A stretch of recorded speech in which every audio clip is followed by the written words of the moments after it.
In the darkened office, illuminated only by her laptop and a blue salt lamp, her dusky features appeared spectral.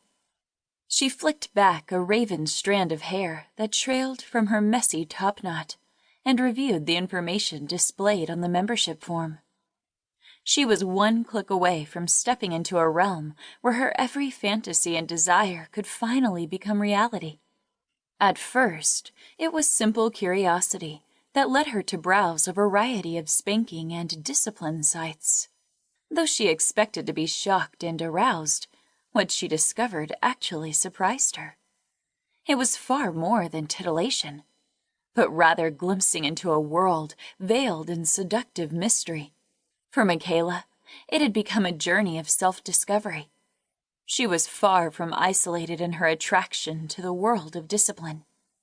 Browsing forums and chats had revealed members from all walks of life, all races, all ethnicities and sexual orientations.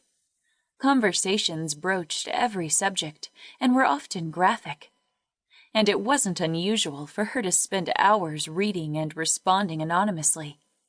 Of course, some would call it obsession, but perhaps it was time for the real Michaela Jerome to step into the daylight and proclaim her true self.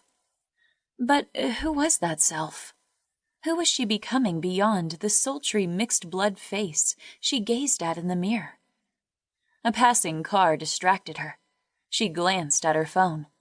It was barely 7 and already dark. The days were growing shorter, and brilliant fall colors cast the streets in shades of glowing embers.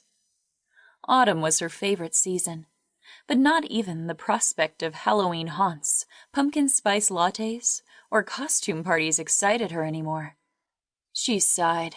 She hadn't even started dinner yet, and 2 days' worth of clothes still sat in the washer. It seemed like her daily routine had become mundane tasks for an increasingly mundane life that only fueled her growing discontent. It had started in the boardroom at her PR firm and had gradually spread to the bedroom.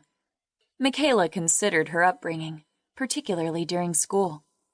Her teachers were like cheerleaders shaking pom-pom words about chasing your dreams and being whatever you wanted. Looking back at her graduating class, some had gone on to acquire those dreams, but most had settled for more traditional routes. Of course, it was inevitable. Optimism had a way of caving in to stark post-university reality. Dreams? What dreams? There were bills to pay, a living to make. Michaela had always dreamt of traveling the world as a writer, but as time went by, her dreams gathered the cobwebs of missed opportunities and disappointment. The diamonds from her engagement ring glinted with cold fire. Set with a 2-carat marquise stone framed by a row of smaller diamonds, the gems attracted more than a few envious glances. She stared dispassionately at the miniature light show. Diamonds may have represented eternity, but to her, they only fueled her doubts about her relationship with Ben. She glanced at the light flashing from her phone, charging beside the laptop. Most of the messages, no doubt, were from Ben. Though she was tempted not to check, she scrolled through his texts. She read the last one with undisguised satisfaction. "Sorry, babe. Thought it would be a quick beer with Phil, but now he wants to talk over dinner. Should be home no later than 10. XOXO. Michaela typed in a quick reply. "No worries. Having an early night. See you later. XO." She smiled. Now she could relax. She knew Ben's boss very well. Phil Kramer was a consummate talker, enamored by the sound of his own voice. Ben would be lucky to get home before midnight. A 30-something overachiever, he'd become quite the ladder climber, to the point where he'd scaled the corporate equivalent of the Matterhorn. He thrived in the high-pressure world of finance, while Michaela inwardly languished in the world of PR. She was talented enough at her job, but had become increasingly bored. She brushed aside her mutinous thoughts. Tonight she would be free to explore without rushing or interruption.